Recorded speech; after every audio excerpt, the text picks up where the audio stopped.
உங்களுக்கு இப்போ 1 லட்சம் கிடைச்சா நீங்கள் என்ன பண்ணுவீங்க? உடனே அதை பல்காக இன்வெஸ்ட் பண்ணி ஷேர் மார்க்கெட்டில் பணம் சம்பாதிக்க ட்ரை பண்ணுவீங்களா? இல்லை மாதம் கொஞ்சமாக குறிப்பிட்ட தொகையை எஸ்ஐபி மூலமாக இன்வெஸ்ட் பண்ணி ரிட்டர்ன்ஸ் எடுப்பீங்களா? ஸோ இதில் எந்த மெத்தட் பண்ணாலுமே கண்டிப்பாக ரிட்டர்ன்ஸ் உங்களுக்கு வரும். பட் எவ்வளோ வருங்கிறது தான் முக்கியம். பல்க் இன்வெஸ்டிங் எஸ்ஐபியை பற்றி சில எக்ஸாம்பிள்ஸோடு டிஸ்கஸ் பண்ண போகிறோம். ஸோ வீடியோ ஃபுல்லாக ஸ்கிப் பண்ணாமல் பாருங்கள். இந்த வீடியோ எண்ட் ஆகும்போது உங்களுக்கே தெரியும் எது பெஸ்ட்டுன்னு சொல்லிட்டேன். இந்த வீடியோட எண்டில் ஒரு அடிஷ்னல் டிப்பும் தருவேன். ஸோ வீடியோ ஸ்கிப் பண்ணாமல் ஃபுல்லாக பாருங்கள். Welcome to the channel Deep investor என்கிற தமிழ் வணிகம். ஃபஸ்ட்டு எஸ்ஐபியை பற்றி பார்ப்போம். எஸ்ஐபினா சிஸ்டமேட்டிக் இன்வெஸ்ட்மெண்ட் பிளான்.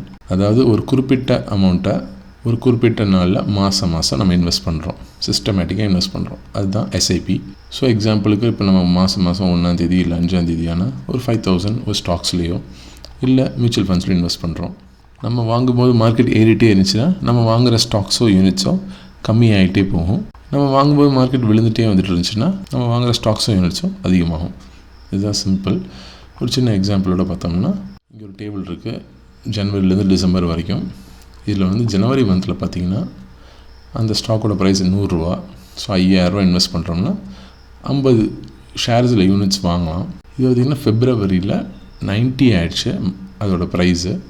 ஸோ நம்ம 55 யூனிட் வாங்க முடியும். அதாவது மார்க்கெட் ப்ரைஸ் குறைஞ்ச உடனே நம்மளுக்கு அதிக யூனிட்ஸ் கிடைக்கும். அதாவது மார்க்கெட் விழுந்தால் நம்மளுக்கு நிறையா ஷேர்ஸ் வாங்க முடியும். இதுவே பார்த்திங்கன்னா அக்டோபர், நவம்பர், டிசம்பரில் மார்க்கெட் ப்ரைஸ் 100 ரூபாய்க்கு மேலே இருக்குது. ஸோ யூனிட்ஸ் நம்மளுக்கு கம்மியாக தான் கிடைக்கும். இப்படி தான் ஒரு எஸ்ஐபி ஒர்க் ஆகும். அடுத்து பார்த்திங்கன்னா பல்க் இன்வெஸ்டிங். பல்க் இன்வெஸ்டிங்னா ஒரு அமௌண்ட்டை அப்படியே ஒரே டைமில் வாங்குறது. அதாவது எக்ஸாம்பிள் என்கிட்ட 60,000 ரூபாய்க்கு இன்றைக்கே நான் வாங்கிடுறேன். என்னோடய மார்க்கெட் ப்ரைஸ் 100 ருபீஸ் 100 ரூபா இருக்கும்போதே 600 யூனிட் வாங்கிடுறேன். அதுதான் பல்க் இன்வெஸ்டிங். நீங்கள் இன்வெஸ்ட் பண்ணதுக்கப்புறம் மார்க்கெட் ஏறிச்சுன்னா உங்களுக்கு ப்ராஃபிட்டு, அதுக்கப்புறம் மார்க்கெட் இறங்கிடுச்சுன்னா அது உங்களுக்கு லாஸ். எப்போவுமே ஒரு பல்க் இன்வெஸ்டர் மார்க்கெட் லோவாக இருக்கும்போது தான் வாங்குவார். எக்ஸாம்பிளுக்கு நம்ம ஒரு கோவிட் சுச்சுவேஷன் எடுத்துக்கலாம். அதுதான் ஒஸ்ட் கேஸ். ஏன்னா ஸோ இப்போ கூட நிறையா வார்ஸ் போயிட்டு தான் இருக்குது, அமெரிக்கான், ஈரான். ஸோ இந்த மாதிரி அட்டாக்ஸ் போயிட்டு தான் இருக்குது. ஸோ இந்த மாதிரி டைமில் ஸ்டாக் மார்க்கெட் டக்குன்னு ரியாக்ட் ஆகும். எல்லா போர்ட்ஃபோலியோவுமே மார்க்கெட் ரைஸ் ஆகும்போது நல்லா பெர்ஃபார்ம் பண்ணும். பட் எந்த போர்ட்ஃபோலியோ பெஸ்ட் போர்ட்ஃபோலியோனா மார்க்கெட் விழும்போதும் அதுக்கப்புறமும் நல்லா பெர்ஃபார்ம் பண்ணியிருக்கணும். ஸோ அதுதான் பெஸ்ட் போர்ட்ஃபோலியோ. அதுக்காக தான் இந்த ஒர்ஸ்ட் கேஸை நான் எடுத்திருக்கேன். ஸோ இந்த டைமில் நம்ம எஸ்ஐபி பண்ணலாமா இல்லை பல்க் இன்வெஸ்டிங் பண்ணலாமா? மார்க்கெட் விழுந்துருச்சுன்னு நினச்சிட்டு ஸோ எது பெஸ்ட்டுன்னு பார்க்கலாம், எது நம்மளுக்கு ரிட்டர்ன்ஸ் கொடுக்குன்னு பார்க்கலாம். ஸோ இந்த சார்ட் பாருங்கள். இது நிஃப்டி ஜனவரியில் 12,400 இருந்தது, ஜனவரி 2020. அதே பார்த்திங்கன்னா மார்ச்சில் 7,500க்கு வந்துருச்சு.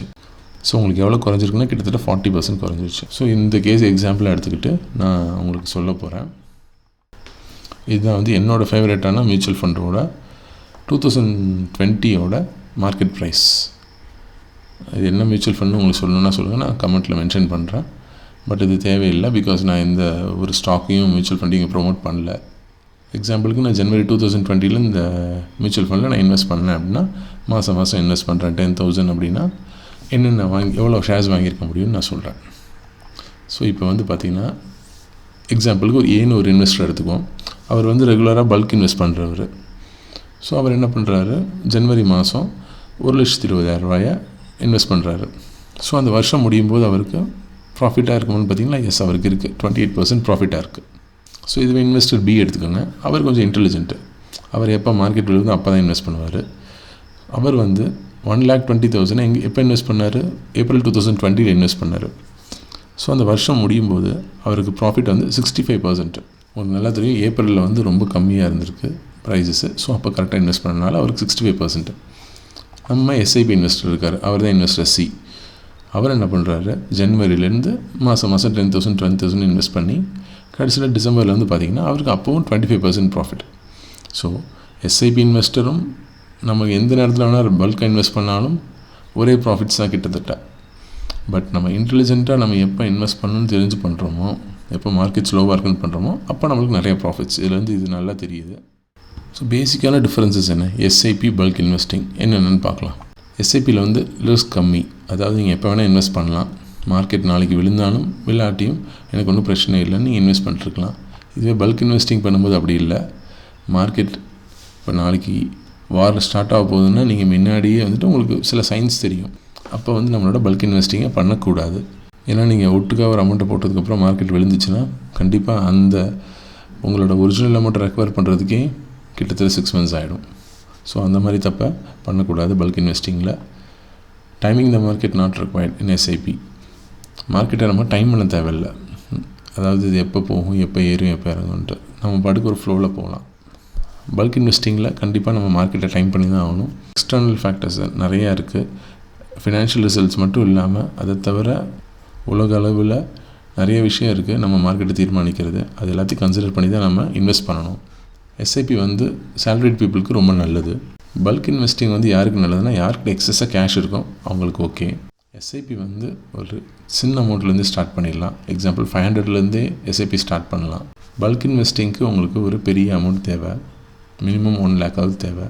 எஸ்ஐபி பண்ணும்போது உங்களுக்கு டிசிப்ளின் நல்லா ஹையாக இருக்கும். உங்களோட சேவிங் ஹேபிட் அதிகமாகும். எக்ஸாம்பிளுக்கு இந்த எஸ்ஐபி பண்ணுறீங்க, அதுக்கப்புறம் அடுத்த வருஷம் ஒரு சேலரி இன்க்ரிமெண்ட் வரும்போது அடுத்த ஒரு எஸ்ஐபி ஸ்டார்ட் பண்ணுறீங்க. ஸோ உங்களுக்கு சேவிங் ஹேபிட் இன்க்ரீஸ் ஆகுது. பல்க் இன்வெஸ்டிங்கில் அப்படிலாம் கிடையாது. உங்கள்கிட்ட எப்பப்பெல்லாம் கேஷ் இருக்கோ அப்பப்பெல்லாம் நீங்கள் இன்வெஸ்ட் பண்ணுவீங்க. ஸோ இதுதான் 2 பேத்துக்குள்ள மேஜர் டிஃப்ரென்ஸ், எஸ்ஐபியும் பல்க் இன்வெஸ்டிங்கும். ஸோ இதில் வந்து எது பெஸ்ட்டு அப்படின்னு நீங்கள் முடிவு பண்ணிக்கலாம்.